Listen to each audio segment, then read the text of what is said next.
Allez, soyons francs, les rapports Excel en n'en plus finir. On en a tous un peu marre, non? Aujourd'hui, on oublie ça. On va se concentrer sur l'essentiel. Comment, avec seulement 10 chiffres, on peut passer d'un reporting qui endort à un pilotage qui réveille?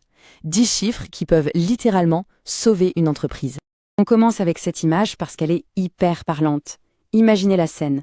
Le dirigeant est aux commandes d'un énorme avion, mais il n'y voit absolument rien. C'est le brouillard complet. Eh bien, la fonction RH, elle a la boussole. Le tout, c'est de savoir s'en servir pour guider l'équipage à travers la tempête. Alors voilà notre plan de vol. D'abord, on va voir pourquoi piloter à l'aveugle, c'est si dangereux. Ensuite, on découvre les 10 instruments de bord qui sont juste vitaux. Après, on identifiera le super indicateur, celui que le commandant de bord regarde en premier. Et pour finir, on verra comment tout ça change complètement le rôle des RH. C'est parti pour la première étape. On va essayer de bien comprendre ce que ça veut dire, piloter sans visibilité, et le défi que ça représente pour beaucoup de professionnels des ressources humaines.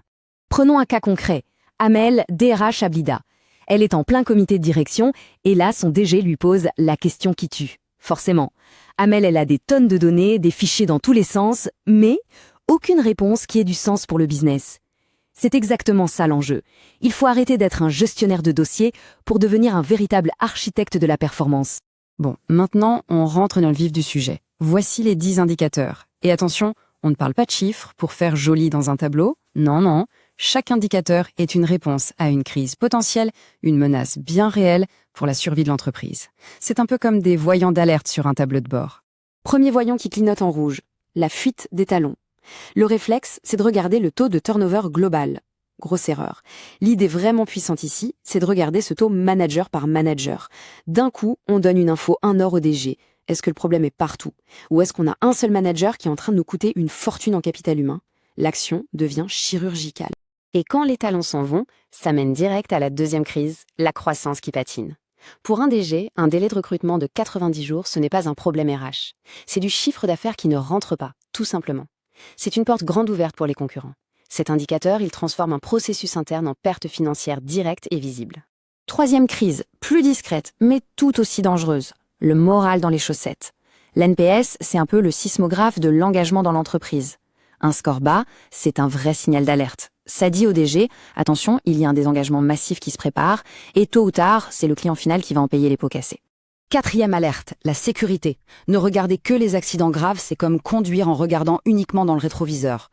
Le point crucial ici, c'est que le suivi des presque accidents est un indicateur qui prédit l'avenir. Il permet d'agir avant que le drame n'arrive, avant qu'il ne paralyse toute l'activité et nous coûte une fortune. Crise numéro 5, les coûts qui dérapent. La direction financière tire la sonnette d'alarme, mais elle ne sait pas pourquoi. Et là, ce graphique est une réponse lumineuse.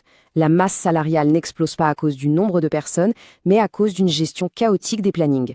Le DG a alors un choix clair, on recrute ou on réorganise mieux les équipes. Sixième crise, la formation vue comme un puits sans fond. Le DG demande, ces 5 millions de dinars en formation, ça a servi à quoi au juste? Plutôt que de sortir un vague taux de satisfaction, on lui montre ce tableau. En reliant directement la dépense à un gain de chiffre d'affaires, la formation n'est plus un centre de coût, mais un investissement stratégique. Ça change tout. Septième crise, la bombe à retardement démographique. Ce chiffre, 40%, ce n'est pas juste une statistique. C'est une hémorragie de savoir-faire, de compétences clés qui s'annonce. Sans un plan de relève solide et bien piloté, c'est la survie même de l'entreprise qui est menacée. Huitième crise, le syndrome de la porte-tambour. On recrute, mais les nouveaux s'en vont presque aussitôt. Un faible taux de rétention à court terme, c'est un message très simple pour la direction, l'entreprise brûle son argent. Le problème, ce n'est pas d'attirer les talents, c'est l'incapacité à les intégrer et à les garder. On en arrive à la 9e crise, le risque d'explosion sociale. Une grève, ça ne sort jamais de nulle part. Il y a toujours des signaux avant. Et un faible taux de résolution des plaintes internes, ça montre au DG que la communication est rompue. C'est un indicateur direct du risque de blocage, de grève et de tous les coûts qui vont avec. Et pour finir, la 10e crise qui se résume en un seul chiffre choc. En Algérie, une seule erreur de gestion des talents peut coûter jusqu'à 18 mois de salaire. Juste ce chiffre, à lui seul, il justifie de passer immédiatement à un pilotage RH basé sur la donnée. C'est indiscutable. Bon, on a vu 10 voyants d'alerte pour gérer 10 crises possibles. C'est bien.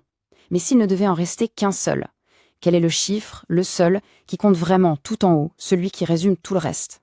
C'est la question. Celle que beaucoup de responsables RH redoutent. Après une année de travail acharné, comment on prouve, sans que personne ne puisse le contester, qu'on a vraiment contribué à la performance de l'entreprise? Le voici, le fameux ratio. Chiffre d'affaires divisé par masse salariale totale, c'est l'indicateur financier par excellence.